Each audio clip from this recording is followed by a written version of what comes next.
Hey guys, how you doing tonight?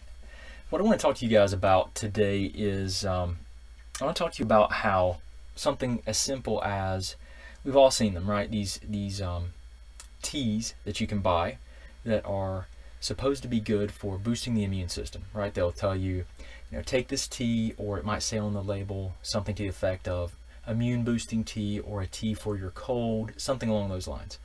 Well, I want to talk to you about how something as simple as that tea could make you worse, could make you feel worse, and could cause autoimmunity to be exacerbated.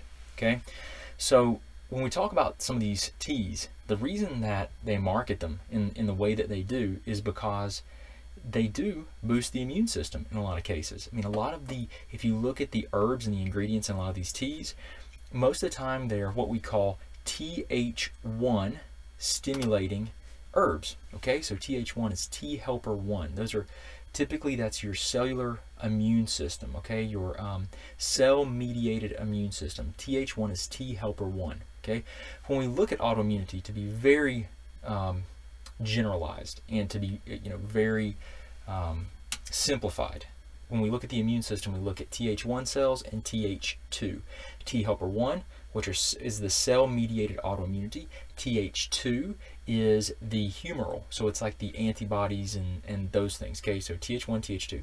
We want to see that these things are balanced in people normally. So if you get an infection or a cold, you have a shift into one type of cell, a shift into the other type of cell, and then they come back to a normal balance. That's how it should work. And people that are autoimmune, they're stuck in this dominant pattern, one way or the other. Their body, their immune system is producing too many cells of one type or the other. Typically, it can also be that the immune system just has no regulatory ability, so it can't stabilize or balance anything. But a lot of times you'll see polarization of one way or the other. So there'll be Th2 dominant, there'll be Th1 dominant, and that perpetuates and drives autoimmunity. Now you might ask, well, what does that, right? Well, so typically if we have a dominance like Th1 or Th2 dominance, there's usually what we call an active antigen. So there's something that is presented. An antigen is something that presents to the immune system as foreign, that stimulates an immune response. What's an immune response? Well, an immune response can be a shift in the types of cells that prepare the immune system for invaders, right? So things like food proteins that leak in to your bloodstream through a leaky or permeable gut. And when I say proteins, I mean partially digested proteins. We call them peptides. It's not the whole food protein. It's a part of the food protein. Okay, it leaks into the bloodstream through the gastrointestinal wall, and it can trigger an immune response. That can cause a polarization and shift of the immune system. The other thing is you can see chronic infections. So bacterial, viral, fungal, parasitic, all these things can cause a shift in the immune system. And so a lot of these things are chronic, right? You're eating the same food. Chronic meaning long term. You're eating the same food all the time, or very, very similar diet, right? So you're exposing your body very likely to things that are triggering the immune response and you don't even know it. Okay? I had a consultation today with someone, and we were looking at all the foods that she reacted to, and she reacted to all kinds of things you would have never thought. Food like proteins, like beef, chicken. There was reactivity to what was it? There were lots of different nuts. I mean, a lot of the common things that we would see, like eggs, dairy, gluten, but there were even things like spices. Ginger, all kinds of things that you would never think someone would react to. So my point here is that these things that you're eating every day can stimulate this immune response, and if that is occurring, then it causes the immune system to be shifted and polarized, and it may never balance, right? So it just stays polarized, which perpetuates and drives this autoimmune process, which if you have Hashimoto's, Graves' disease, or any autoimmune condition, whether it's Crohn's, colitis, rheumatoid arthritis, any autoimmunity, lupus, whatever it might be, right? All these things are the immune system's being driven by something. So one of the things that we'll see are these chronic infections, these food proteins, and then we'll also see haptens. Now, hapten is really an environmental chemical that can trigger an immune response. Now, a lot of times with haptens, you'll see dysregulation occur, where the immune system is not necessarily polarized one way, but you can react to all kinds of things just abnormally high or low. Haptens can be metals, can be heavy metals, it can be environmental chemicals that are used in industrial processes. It can be stuff as simple as dry cleaning solution that's just it can trigger an immune response. All kinds of things, plastics in the environment, these things called phthalates, BPA, which is bisphenol A, benzene rings. I mean, you just name it. All these environmental chemicals can create this immune response and really wreak havoc on our immune system. Now, those are things that can perpetuate and drive the autoimmune process, right? But the other thing you got to consider is, can the body actually have a can it actually regulate the immune system? Can the immune system have normal? Does your body have the ability to regulate the immune system? That's the main thing. Does your brain, can it control it? Can it regulate it? And so a lot of times we'll see dysregulation, which is, it's very similar to what happens with the environmental chemicals that I just mentioned. The immune system is not necessarily polarized one way or the other, but you have these inappropriate responses to things. So you might be taking something or eating something and start reacting to foods and have just these bizarre reactions that don't really make sense. And that is typically, you'll see that due to a state of dysregulation, where the immune system is not well regulated. So one of the things we can look at that gives us immediate insight into the potential ability of the immune system to regulate itself is looking at vitamin D. Okay, vitamin D is we call it a vitamin, but it's really a hormone. Okay, and it is absorbed with fat, and it's very important for an immune regulatory response. Okay, so your immune system, remember I said there's Th1, group of cells, right? Th2, another group of cells. These things, we want them balanced. Well, right in the middle, if we looked at this as like a seesaw, right in the middle, the fulcrum is where they pivot, would be the Th3 or the T helper 3 system. And that system, there's a lot of things that influence it, but vitamin D has a very profound and strong influence upon it.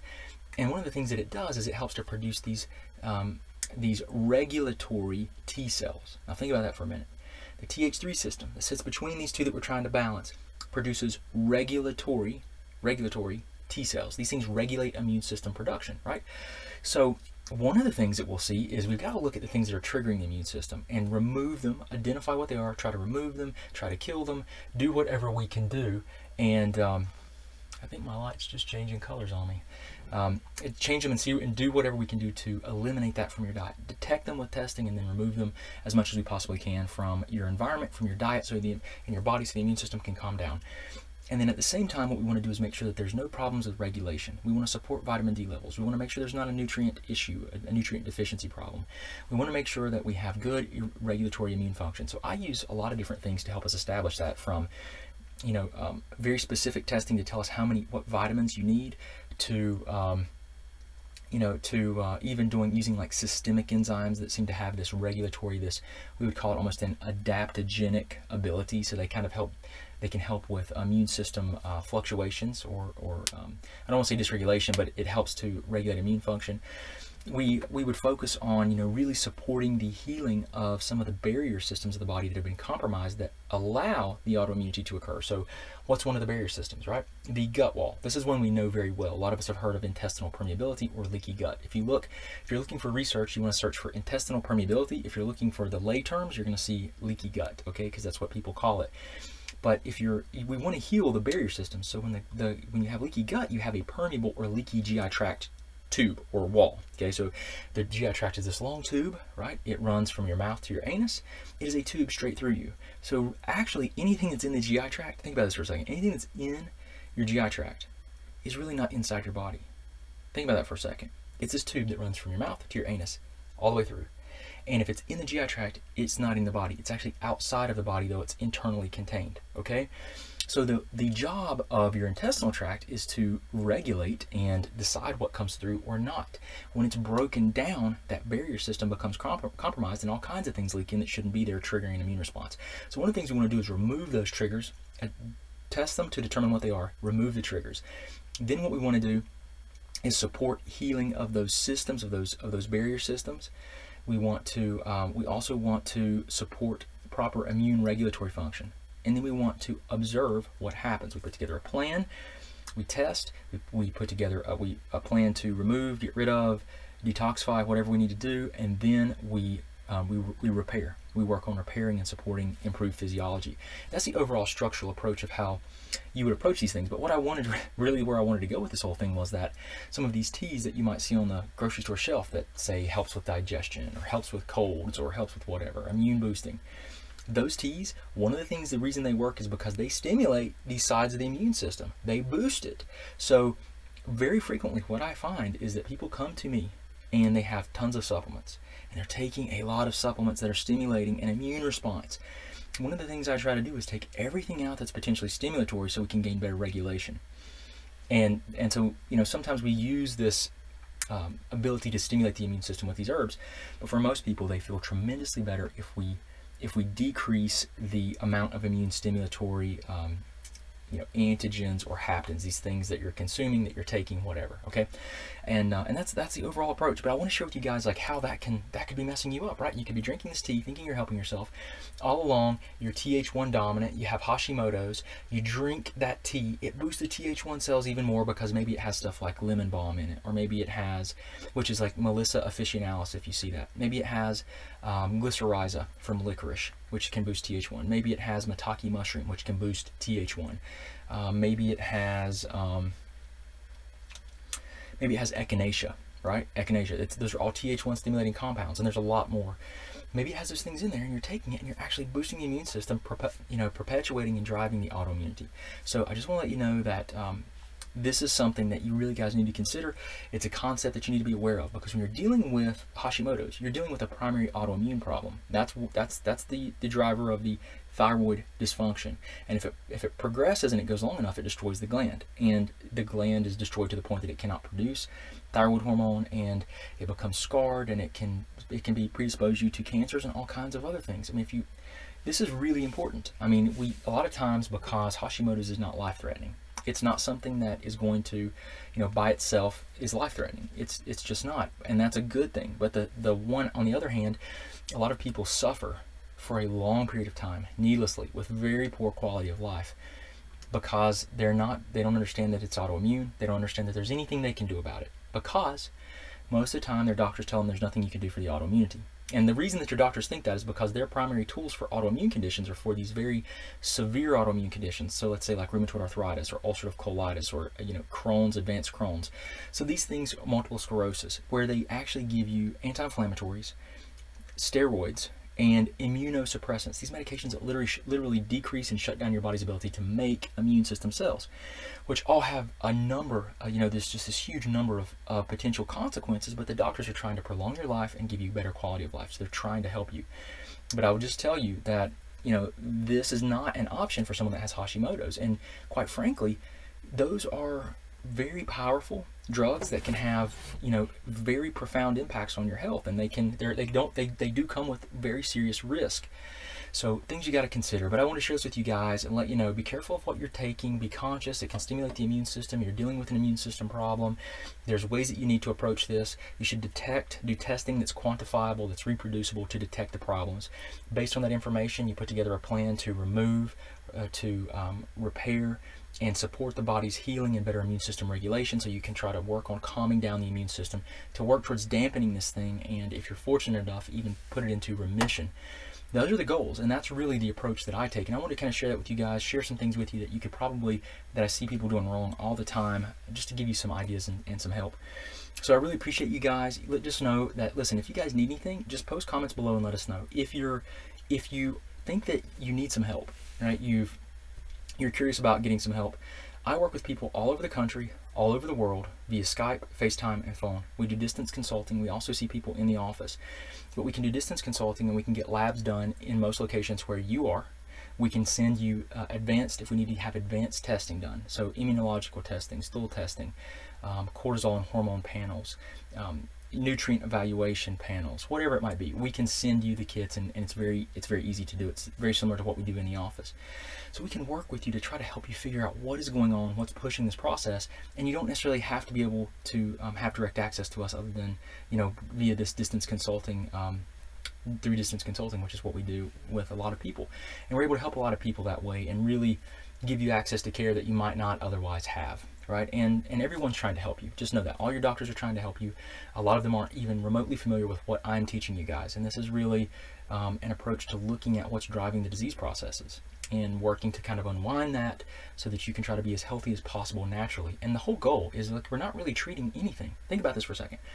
We're not really treating any condition. What we're doing is we're looking at what's affecting the body's physiology from working normally and optimally, and we're working to identify what that is and remove it. But there's not a diagnosis with it, right? It's actually, if you want to say what we're doing, we're optimizing the adaptive body chemistry.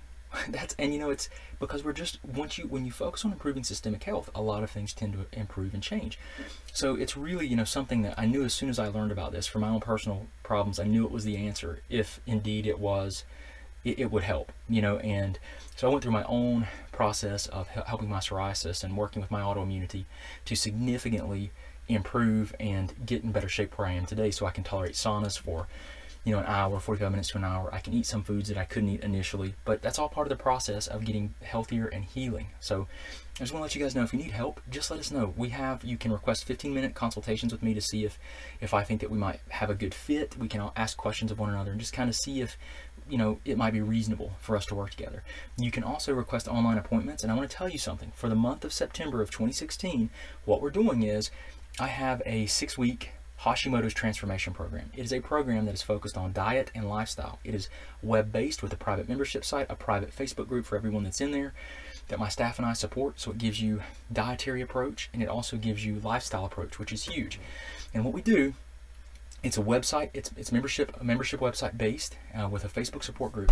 And what we do is we usually charge $495 for that. We're giving that in the month of September as a way to say thank you for everyone that shares all of our stuff and that is supportive of us. We're just saying thank you, and we're giving that as free to anyone that has the first appointment with me. So you have an actual distance consulting or in-office appointment, and that's one of the things we're going to give you completely free only in the month of September. Now, just be warned, we have about a 2-week lead time. So right now you don't have very much time if you want to make an appointment to get into the office or to see me via distance consulting, because it just takes time for you to complete the paperwork. We require you to fill it out prior to our appointment, a few days prior to the appointment, so that I can have time to read over it and make a lot of notes on it. And we have, we're busy enough that we have issues with our scheduling already. So I just want you guys to know, if you're going to take advantage of that, the appointment has to be in September. We're not going to stretch it out to October or anything else. If you make the appointment now and the appointment's later, we're not doing that just because it's a ton of work. It's a ton of work for us to put you through these programs and to support our group as well. So I've gone on way too long tonight. You guys have let me go on way too long, but I appreciate you a lot. And if you need anything, you have questions, just ask. Post them in the comments below, and my staff, they're usually on here going to be answering, and I'm still kind of getting familiar with these different interfaces and how to do this, but just post comments, questions, and we will help you as much as we can. But I really appreciate you guys so much, and I hope you have a wonderful, wonderful night, and I'll see you on the next live stream. Thanks.